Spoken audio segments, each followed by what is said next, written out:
성도 여러분 안녕하십니까? 2024년 4월 10일 수요 새벽 말씀 함께 나누겠습니다. 함께 나누실 하나님 말씀은 신명기 25장 1절에서 19절까지입니다. 본문은 이스라엘 백성들의 삶 가운데 일어나는 다양한 상황에 대한 가르침이 기록되어 있습니다. 본문을 통해서 성도는 공의롭고 자비로워야 함에 대해서 묵상하겠습니다. 첫째 묵상할 내용은 성도는 공의로워야 한다는 것입니다. 하나님의 백성의 삶이 어떠해야 하는가 라고 묻는다면 그것은 자비와 공의입니다.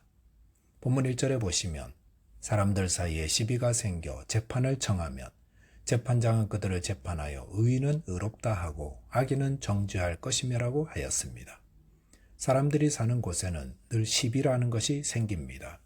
누가 잘했냐 잘못했느냐를 가리는 것이 시비이고 이것이 해결이 안 되면 분쟁이 생기고 결국 재판장에 가서 시비를 가리게 됩니다. 그럴 때 재판장은 의인은 의롭다, 악인은 정죄하라 하였습니다. 이것은 너무도 당연한 것 같지만 이것이 바르게 진행되면 그 사회는 정의롭습니다. 그리고 혐의가 없는 자는 마음의 힘을 얻고 사회생활에 불이익을 당하지 않게 됩니다. 정의라는 것은 사람들을 바르게 살도록 도와주는 것입니다. 다윗 왕의 아들 가운데 암논이라는 사람이 있었습니다. 이 암논이 욕망에 사로잡혀 배달은 이복 동생인 다말을 겁탈하였습니다. 그리고 집에서 쫓아내고 모욕하였습니다. 암논이 행한 일은 율법에 의하면 벌금을 내고 다말을 평생의 아내로 삼아야 했었습니다. 그런데 그런 일은 일어나지 않았고 오히려 다말은 수치감으로 집에서 숨어 지내야 했습니다. 공의롭지 못한 사회에서는 가해자가 아무 일 없다는 듯 떳떳하게 다니고 피해자는 수치감에 숨어 지냅니다. 그럴 때에 다윗 왕이 정의롭게 시비를 가려주고 다말은 의롭다 하고 암논은 정죄하다고 적절한 형벌을 가했어야 했었습니다. 그것을 하지 않았기 때문에 다말의 오빠인 압살롬이 몇 년 후 암논을 직접 죽이는 범죄를 저질렀고 그 일을 계기로 후에 아버지 다윗을 향해 쿠데타를 일으키기까지 하였던 것입니다. 성도는 정의로워야 합니다. 본문 11절에 보시면 두 사람이 싸울 때에 한 사람의 아내가 그 치는 자의 손에서 남편을 구하려고 가까이 가서 상대 남자의 음낭을 잡거든 그 여인의 손을 찍어버리라 했습니다. 그럴 때에 불쌍히 여기지 말라 했습니다. 왜 이 여자의 손을 잘라버리라 하는 것입니까? 그것은 고대 사회는 자녀를 낳아 번성케 하는 것이 가문을 살리는 일입니다. 그런데 그 남자의 음낭을 잡았다는 것은 그 남자 개인과 그 가문을 위협하는 행위였고 또 그 명예를 훼손하는 몰지각한 행동이었기 때문에 중벌로 다스렸던 것입니다. 왜 정의가 무너질까요? 그것은 내 가족, 내 것만 소중히 여기기 때문입니다. 성도는 자기 자신이나 자기 가족의 안전만 생각하여 다른 사람을 상하게 해서는 안 됩니다. 본문 13절에 보시면 너는 내 주머니에 두 종류의 저울추 곧 큰 것과 작은 것을 넣지 말 것이며라고 하였습니다. 이것은 정의로운 상거래에 대한 규례입니다.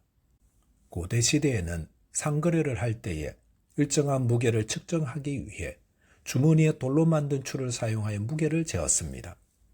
그런데 정직하지 못한 자들은 물건을 살 때와 팔 때 각기 다른 두 개의 추를 사용하는 악을 저지르곤 했었습니다.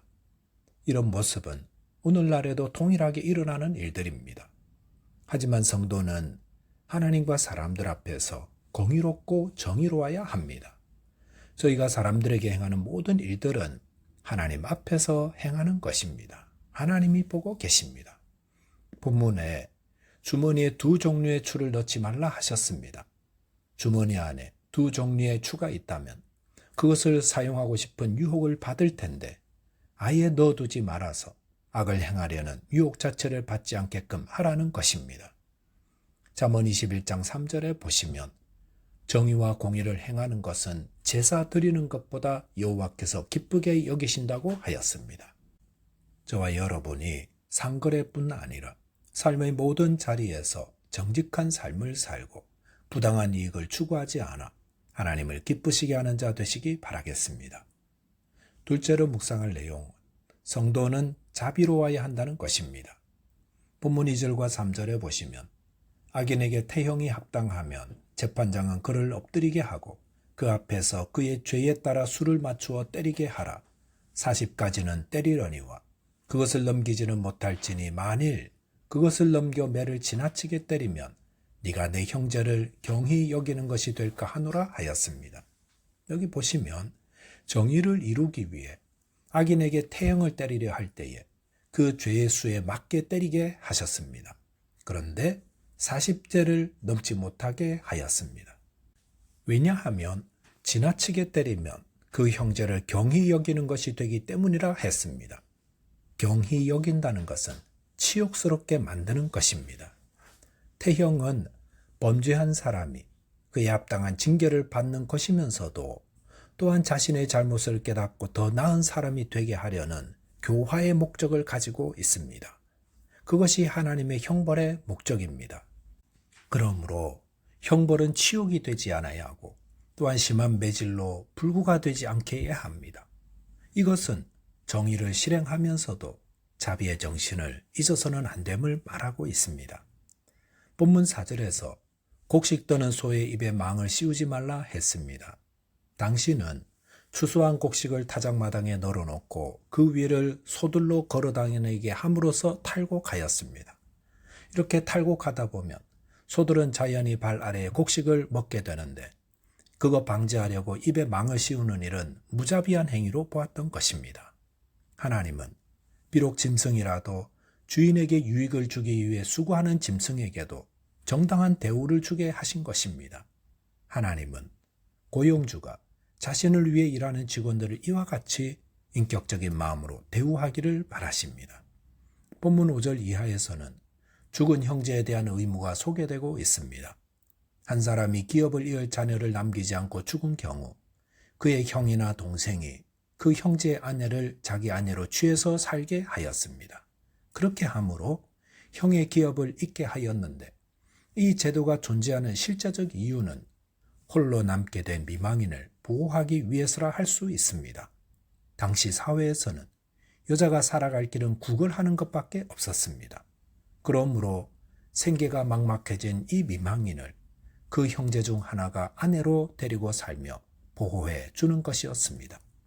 본문 17절 이하에서는 하나님이 가나안 땅에서 이스라엘로 안식을 주실 때에 아말렉을 천하에서 지워버리게 하셨습니다. 하나님은 왜 아말렉을 지워버리라 하시는 것입니까? 본문 18절에 보시면 그 이유를 이렇게 말씀하십니다. 곧 그들이 너를 길에서 만나 네가 피곤할 때에 내 뒤에 떨어진 약한 자들을 쳤고 하나님을 두려워하지 아니하였느니라 하였습니다. 아말렉은 애국 국경 지대와 시내반도 근처에 배회하며 약탈을 일삼는 자들이었습니다. 그런데 이스라엘이 애굽을 탈출한 지 얼마 되지 않았을 때에 행군의 후미에 처진 연약한 자들을 공격했던 적이 있었습니다. 행군할 때에 피곤해서 뒤처진 자들은 도움이 필요한 자들이고 연약한 자들입니다. 그런데 그런 사람들을 공격했습니다. 하나님이 아말렉을 영원히 심판하라고 하신 것은 그들이 이스라엘을 공격했기 때문이 아닙니다. 대신 그들은 도움이 필요한 약한 자들, 싸울 힘이 없는 자들, 보호가 필요한 자들을 공격하여 자기 배를 불리고 자기 이득을 취했던 것입니다. 이것은 야만적이고 비열한 일입니다. 하나님은 정정당당하게 전쟁한 것에 대해서는 책임을 묻지 않으십니다. 하지만 비인간적이고 비열하게 행한 것은 하나님을 두려워하지 않아 행하는 것이기에 그들을 심판하시는 것입니다. 그런데 오늘날 이런 일들이 얼마나 많습니까? 호주에 처음 온 사람들 법도 모르고 사정도 모르는데 그런 자들은 보호해 주어야 할 사람인데 그런 자들을 불쌍히 여기는 것이 하나님의 뜻입니다. 저와 여러분들께서 정직하고 또 자비를 베푸심으로 하나님의 복을 누리게 되시기 바라겠습니다. 기도하겠습니다. 하나님 아버지, 저희 모두 나만을 위하려는 욕심을 버리고 하나님의 뜻을 따라 공의를 베풀고 자비를 베푸는 자 되어 하나님을 기쁘시게 하는 자 되게 하여 주옵소서. 예수 그리스도의 이름으로 기도하옵나이다. 아멘. 오늘도 믿음 안에서 승리하는 하루 되시기 바라겠습니다. 감사합니다.